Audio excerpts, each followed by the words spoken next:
Praise God, welcome to the Daughter of Jesus channel. ஆவிக்குரிய வாழ்க்கையில் பலப்படும் லைஃப்ல வர ஸ்ட்ரகிள்ஸ் மேற்கொள்ளவும் ஒரு சில டிப்ஸ் இந்த சேனல்ல போட்டுட்டு இருக்கோம். இந்த வீடியோஸ் மூலமா ஆண்டவர் அவங்களோட இடைப்பட்டானா மறக்காம நம்ம சேனலை சப்ஸ்கிரைப் பண்ணுங்க. கர்த்தருக்கு மகிமை உண்டாவதாக. இன்னைக்கு நம்ம ஒரு முக்கியமான வீடியோ பார்க்க போறோம். யூத்தா இருக்கும்போது ஆண்டவர் எனக்கு சொல்லி கொடுத்த சில விஷயங்கள், நான் தப்பு பண்ணி அதுல இருந்து நான் கத்துக்கிட்ட சில விஷயங்கள் தான் பார்க்க போறோம். ஸோ எங்க இருக்கிற டைம் வந்து ஆண்டவரோட வார்த்தை சொல்லுது, உன் வாலிப பிராயத்திலே உன் சிருஷ்டிகரை நினை அப்படின்னு சொல்லிட்டு. ஏன் அது மெயினா சொல்றாங்கன்னா, ஏன்னா அதுதான் இருக்கிறதுலே ரொம்ப கஷ்டமான விஷயம்.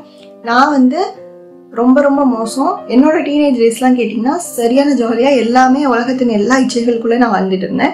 கொஞ்சம் கூட நான் ஸ்பிரிச்சுவலாக இல்லை. எனக்கு ப்ரேயர் பண்ண தெரியாது. வீட்டில் அப்போது எப்பயாச்சும் ஸ்தோத்திர பலி ஓடும், அப்படியே கிராஸ் பண்ணும்போது அப்படியே பார்த்துட்டு அப்படி போயிடுவேன். அவ்வளோதான் தெரியுமே தவிர நான் ப்ரேயர் பண்ணதில்லை, எதுவுமே பண்ணதில்லை.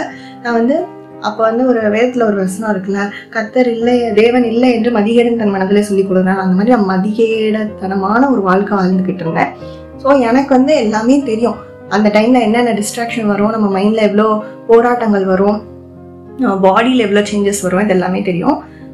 பட் அந்த டைம்ல நம்ம ஒரு சில சேஞ்சஸ் பண்ணிக்கிட்டோம், ஒரு சில விஷயத்துல நம்மளை டிசிப்ளின் பண்ணிக்கிட்டோம் அப்படின்னா நம்ம ஃபியூச்சர் வழி மாறி போகாம நம்ம ஃபியூச்சரே அழகா ஆண்டவர் மாத்திடுவாரு. ஸோ நான் மொத்தெல்லாம் போட மாட்டேன், வளவலெல்லாம் பேச மாட்டேன். நான் வந்து ஒரு சில பாயிண்ட்ஸ் மட்டும் உங்களுக்கு ஷேர் பண்ணிக்கணும்னு ஆசைப்படுறேன். ஃபர்ஸ்ட் ஒரு முக்கியமான விஷயம், நம்மளை யாருமே புரிஞ்சுக்க மாட்டாங்க அப்படின்ற ஒரு ஃபீல் உண்டாகும். ஸோ யாருமே நம்மளை புரிஞ்சுக்க மாட்டாங்க, அது வந்து நம்மளுக்கு அப்படிதான் தோணும். அதுவும் தாண்டி அது உண்மைதான். எனக்குலாம் ப்ராப்ளம் வந்தப்போ யார்கிட்ட சொன்னும் போதும் யாருக்குமே அது புரியவே இல்லை. இதெல்லாம் ஒரு விஷயமா, என்ன எல்லாரும் தான் படிக்கிறாங்க, ஒன்னால ஏன் படிக்க முடியலதான் கேட்பாங்க. ஆனால் ஒருத்தவங்களால நம்மளை கிளியராக புரிஞ்சுக்க முடியும். நம்மளோட ஜீசஸ் கிரைஸ்ட்னால நம்மளை கிளியராக புரிஞ்சுக்க முடியும். ஏன்னா அவர் வந்து நம்ம அம்மா அப்பாவா இருக்கட்டும், நம்ம ஃப்ரெண்ட்ஸா இருக்கட்டும், நம்ம மனசுக்குள்ள என்ன நினைக்கிறோம், நம்ம யாரும் இல்லாதப்ப என்ன பண்றோம், இதெல்லாம் அவங்களுக்கு தெரியாது. ஆனா ஆண்டவருக்கு வந்து நம்ம மனசுக்குள்ள என்ன நினைக்கிறோம், அடுத்து நம்ம என்ன பேச போறோம் அப்படின்ற வார்த்தை கூட ஆண்டவருக்கு தெரியும். So God can clearly understand you. உங்களுக்கு அந்த மாதிரி யாருமே நம்மளை புரிஞ்சுக்க மாட்டேங்கிறாங்க, என்னோட மனசுல இருக்கிறதெல்லாம் யாருக்கிட்ட நான் சொல்லி அழுகிறது, இல்லை என் மனசுல இருக்கிறத யார்கிட்ட சொன்னா எனக்கு ஒரு சொல்யூஷன் கிடைக்கும் அப்படின்னு நினைச்சிட்டு இருந்தீங்கன்னா ஆண்டவர்கிட்ட சொல்லுங்க. அவர் வந்து எப்பவுமே நம்ம பேசணுன்றதை எதிர்பார்க்கிறாரு. So he is willing. ஆண்டவர் வந்து என்கிட்ட பேசினேன், நீங்க வந்து வெயிட் பண்ண தேவையில்ல, எப்ப பேசலாம் யோசிக்க தேவையில்ல, என்ன பேசலாம்னு கூட நீங்க யோசிக்க தேவையில்ல. மனசுல தோன்ற எல்லாத்தையும் நீங்க ஆண்டவர்கிட்ட சொல்லி அழுகலாம். நம்மளால விட முடியாத பாவமா இருக்கலாம், இல்லை நம்ம ஃப்ரெண்ட்ஸ் நம்மளுக்கு விட்டு போயிருப்பாங்களா இருக்கும், நம்மளுக்கு துரோகம் பண்ணியிருப்பாங்க, நம்மளை பின்னாடி இருந்து ஏமாத்திருப்பாங்க. இது எல்லாத்தையும் காட் கிட்ட சொன்னோம் அப்படின்னா நம்ம வந்து எக்ஸ்பெக்டே பண்ணாத ஒரு டைம்ல, எக்ஸ்பெக்ட் பண்ணாத ஒரு மனுஷங்கிட்ட இருந்து நம்மளுக்கு ஹெல்ப் வந்து அந்த சிச்சுவேஷன்ல இருந்து நம்மளை தூக்கி எடுத்துருவாரு. ஸோ உங்களுக்கு ப்ராப்ளம் வரும்போது இந்த விஷயத்த ட்ரை பண்ணி பாருங்க. அவங்களை யாரும் புரிஞ்சுக்க மாட்டாங்கன்னு தோணுச்சுன்னா ஆண்டவர்கிட்ட பேசி ஆண்டவர்கிட்ட ஹெல்ப் கேளுங்க, கண்டிப்பா you will get that.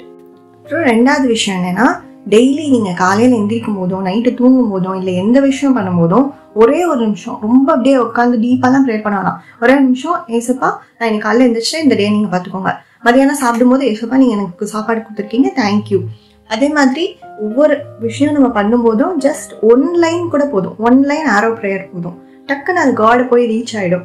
So எல்லா விஷயத்துக்கும் குட்டி குட்டி விஷயத்துக்குலாம் நம்ம கிராட்டிடியூடாக இருக்கும்போது நம்ம பெரிய பெரிய விஷயத்துலலாம் நம்ம ஈஸியாக நம்ம வந்து ஓவர் கம் பண்ணி போயிடலாம். பெரிய பெரிய விஷயத்துல நம்ம சாதிக்கலாம்.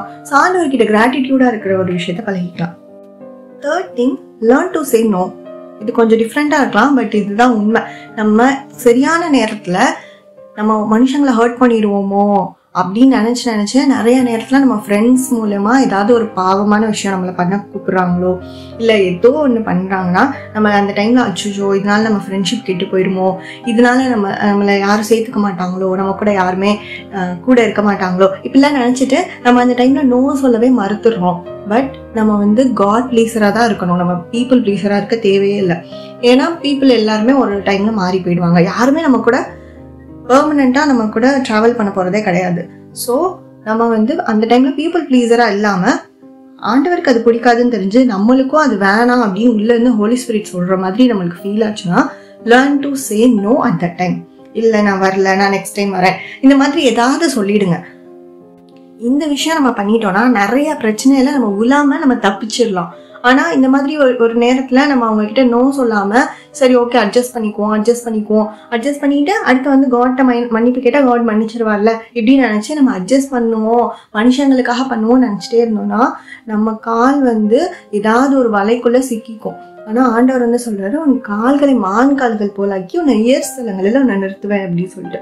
ஸோ நம்ம சில நேரங்களில் பீப்புள் ப்ளீஸராக இல்லாமல் காட் ப்ளீஸராக தான் இருக்கணும். 4th விஷயம், learn to be silent and patient. ஒரு சில நேரத்தில் நம்மளுக்கு பிடிக்காத மாதிரி யாராவது ஏதாவது வந்து அட்வைஸ் பண்ணுவாங்க. நம்மளோட அம்மா அப்பாவாக இருக்கட்டும், இல்லை யாராவது வந்து சம்மந்தமே இல்லாத ஒரு விஷயத்த, நம்மளுக்கு பிடிக்காத விஷயத்த வந்து நம்ம கிட்ட வந்து நீ பண்ண, இல்லாட்டினா நம்மளை கோபப்படுத்துகிற மாதிரி சில விஷயங்கள்லாம் நம்மளை சுற்றி நடக்கும். ஸோ அப்படி நடக்கும்போது நம்மளுக்கு எவ்வளோ கோவம் வந்தாலும் ஒரே ஒரு வாட்டி அந்த கோவத்துல இருந்து அப்படியே மனசுக்குள்ளேயே கோவம் இருந்தாலும் அதை வச்சுட்டு அந்த இடத்த விட்டு நகண்டு போயிருங்க. அப்படி இல்லை அப்படின்னா ரொம்ப சைலண்டாக குவைட்டான வேலை அவங்க கிட்ட பேச முடிஞ்சா பேசுங்க. இல்லை எனக்கு கோவம் தான் வருது, என்னால் அந்த டைம் கோவத்தை கண்ட்ரோல் பண்ண முடியல அப்படின்னு நினச்சிங்கன்னா ஒரு வாட்டி அது அப்படியே மனசு அமைதியாக அந்த இடத்த விட்டு நீங்கள் நகண்டு போயிடுங்க. கொஞ்ச நேரத்தில் அந்த கோவம் உங்களை விட்டு போயிடும். அதுக்கப்புறம் நீங்களே நார்மல் ஆகிடுவீங்க. ஆனால் அந்த நேரத்தில் தேவையில்லாமல் கோவப்பட்டு இல்லை வேற யார்கிட்டனாலும் ஃபேமிலிக்குள்ளனாலும் சரி, நீங்கள் வேலை பார்க்குற இடமோ ஆஃபீஸோ இல்லை காலேஜோ ஸ்கூலோ, நீங்கள் அவங்கக்கிட்ட கோவத்தை உடனே காமிச்சு நீங்கள் அவங்கக்கிட்ட சண்டை போடுறதோ இல்லை அடிக்கிறதோ இந்த மாதிரி ஏதாவது பண்ணிட்டீங்கன்னா அந்த ஒரு நிமிஷம் கோவம் வந்து லைஃப்பில் உங்களை நிறையா இடத்துல வந்து பிரச்சனையில் மாட்டி விட்டுரும். ஸோ அதனால ஒரு வாட்டி இதை ட்ரை பண்ணி பாருங்க. நான் ஏன் ஒரு வாட்டி அப்படின்னு சொல்கிறேன்னா, ஒரு வாட்டி 2 வாட்டி 3 வாட்டின்னு நீங்கள் ஒரு 3-4 டைம்ஸ் ட்ரை பண்ணும்போது அடுத்த 5வது வாட்டிலேருந்து உங்களுக்கு அது பழகிடும். ஏன் நான் இது சொல்கிறேன்னா, ஆண்டவர் சொல்லியிருக்காரு பழி வாங்குதல் எனக்குரியது அப்படின்னு சொல்லிட்டு. உங்களை யாராவது கோவப்படுத்தி உங்களுக்கு தப்பு பண்ணி உங்களை துரோகமே பண்ணியிருந்தாலும் அவங்க கிட்டக்கு போய் நீங்கள் சண்டை போடாத, நான் அடிக்க வேணாம், எதுவுமே பண்ண வேணாம், ஆண்டவர் பார்த்துக்குவாரு. அவங்க கண்களுக்கு முன்னாடியே உங்களை உயர்த்தி வச்சிருவாரு. நெக்ஸ்ட் ஒரு முக்கியமான விஷயம், செல்ஃப் கண்ட்ரோல். இது ரொம்ப ரொம்ப கஷ்டம் தான். ஆனால் இதை நம்ம ஃபாலோ பண்ணிட்டோம்னா we will get succeed in every part of our life. கெரியராக இருக்கட்டும், ஸ்டடீஸாக இருக்கட்டும், அடுத்து ஃபேமிலியாக இருக்கட்டும், மேரேஜ் லைஃபாக இருக்கட்டும், எல்லாத்தையுமே நம்மளால ஈஸியாக சக்சீட் பண்ண முடியும் எப்போ இந்த செல்ஃப் கண்ட்ரோல்ன்ற ஒரு விஷயத்த நம்ம கற்றுக்கிட்டோம்னா. என்னால் செல்ஃப் கண்ட்ரோலாக இருக்கவே முடியலையே, என்னோட என்விரான்மெண்ட்டே தப்பாக இருக்கே, என் ஃப்ரெண்ட்ஸே அப்படி இருக்காங்களே, அப்புறம் எப்படி நான் செல்ஃப் கண்ட்ரோலாக இருக்க முடியும்? இல்லாட்டினா என்னையே அறியாமல் நான் வந்து ஒரு சில நேரம் அந்த மாதிரி பண்ணிடுறேனே, ஏதாவது தப்பு பண்ணிடுறேன், கண்களின் நிச்சயோ மாம்சத்தின் பெருமையோ ஏதோ ஒன்று வந்துட்டு என்னை வந்து ஓவர்டேக் பண்ணிடுது, என்னால் அந்த செல்ஃப் கண்ட்ரோலாக இருக்க முடியல அப்படின்னு நினச்சிங்கன்னா மேக்ஸிமம் அந்த என்விரான்மெண்ட் நீங்கள் அவாய்ட் பண்ண ட்ரை பண்ணுங்கள். அப்படி அந்த என்விரான்மெண்ட்குள்ளே நீங்கள் இருந்தே ஆகணும் அப்படின்ற சிச்சுவேஷன் வந்தாலும் கூட, நான் ஹையர் செகண்டரி படிக்கும் போது என் கூட ஒரு ஃப்ரெண்ட் இருந்தா, அவன் ஆண்டவர் அறிஞ்ச பொண்ணு. அவள் வந்து என்ன பண்ணுவான்னா எல்லா விஷயத்துலையும் என் கூட தான் இருப்பான். இன்னும் என் கிட்ட தான் அவள் என் பெஞ்ச்மேட்டு. ஸோ ஸ்டார்டிங்லேருந்து நாங்கள் 2 பேரும் ரொம்ப நல்ல ஃப்ரெண்ட்ஸாக இருந்தோம். பட் நான் வந்து எல்லா சேட்டையும் பண்ணுவேன். அவள் வந்து என் கூட தான் இருப்பான், ஆனால் எதுலேயுமே இன்வால்வ் ஆக மாட்டான். இப்போ நான் ஏதாவது நார்மலாக நாங்கள் பேசிக்கிறோம், வெளியே போகிறோம், விளையாடுறோம், படிக்கிறோம், இல்லை இதில் எல்லாத்தையும் என் கூட இருப்பாள். ஆனால் நான் ஏதாவது தப்பு பண்ணுறேன், இல்லை நான் ஏதாவது பாவம் பண்ணுறேன் அப்படின்னா அந்நேரம் அவள் வந்து எதுலேயுமே இன்வால்வே ஆக மாட்டான். ஆனால் அவள் என் கூடயே தான் இருக்கும். நான் இப்போ யோசிச்சு பார்த்தா எனக்கு வந்து புரியுது அவள் ஏன் அப்படி இருந்தா. அப்போ நான் யோசிப்பேன், இவள் ஏன் அவ்வளோ ஸ்ட்ரிக்டாக ஒரு என்ஜாய் பண்ணவே தெரில, இவளுக்கு ஏன் எப்படி இருக்கா அப்படி யோசிப்பேன். பட் இப்போ எனக்கு புரியுது, நான் அந்த மாதிரி இருந்ததுனால காட் வந்து என்னை ஒரு ரிஃபைனிங் பாத்குள்ளே என்னை கூட்டிகிட்டு போனாங்க, என்னை ரிஃபைன் பண்ணாங்க. ஸோ நான் வந்து நெருக்கப்பட்டேன், உடைக்கப்பட்டேன் ஆண்டவரால். நான் ஒரு பெரிய ஹார்ட் பிரேக் ஃபேஸ் பண்ணி, ஸோ ஆண்டவர் நிறைய சொல்லி கொடுத்தாரு. பட் அந்த பொண்ணு அதுக்கு முன்னாடியே ஆண்டவர் கூட சின்ன வயசுலேருந்தே ஆண்டவர் மேலே வந்து பற்றுதலாக இருந்து ஆண்டவர் சொல்படி கேட்டு நடந்ததுனால அவளுக்கு எந்த அடியோ உதையோ எதுவும் படாமல், ஆனால் அவள் ஆண்டவர் கூட இன்னும் நல்ல ரிலேஷன்ஷிப்பில் தான் இருக்கா. பட் அந்த உடைக்கப்படுதல், அந்த நெருக்கப்படுதல், அந்த சிச்சுவேஷன் இருக்காது. ஸோ அதுதான் நான் இப்போ சொல்ல வரேன். நம்ம வந்து அந்த ஸ்டேஜை வந்து நம்ம கிராஸ் பண்ணாமல் ஏதாவது ஒரு பிரச்சனைக்குள்ளே விழுந்து அடுத்து நம்ம ஆண்டவர்கிட்ட மன்னிப்பு கேட்டு அப்படி நம்ம வெளியே வர்றதுக்கு முன்னாடியே நம்ம வந்து ஆண்டவர் கூட ஒப்புரவாக இருந்துட்டோம்னா இட் வில் பி பெட்டர் அப்படின்றத நான் இங்கே சொல்கிறேன். ஸோ நான் இப்படி தான் இருந்தேன் பிஃபோர் கிரைஸ்ட். ஆண்டவரை நான் வந்து அக்செப்ட் பண்ணிக்கிறதுக்கு முன்னாடி என் லைஃப் இப்படி தான் போச்சு. But after I join college, என்னோட 19வது வயசுல, நான் 18வது வயசுல ரட்சிக்கப்பட்டேன். ஸோ அந்த டைம்ல இருந்து ஆண்டவர் என்னோட லைஃபே மாத்திட்டாரு. அடுத்த என்னோட வாலிப பிராயம் வந்து அப்படியே வேற மாதிரி இருந்தது. நான் அதை வந்து அடுத்த வீடியோல நான் ஷேர் பண்றேன். ஸோ இந்த 5 பாயிண்ட்டை வந்து உங்களுக்கு யூஸ்ஃபுல்லா இருக்கும்னு நினைக்கிறேன். இந்த வீடியோ உங்களுக்கு யூஸ்ஃபுல்லா இருந்தால் தேவைப்படுறவங்களுக்கு ஷேர் பண்ணுங்க, லைக் பண்ணுங்க, கமெண்ட் பண்ணுங்க, சப்ஸ்கிரைப் பண்ணுங்க. God bless you all.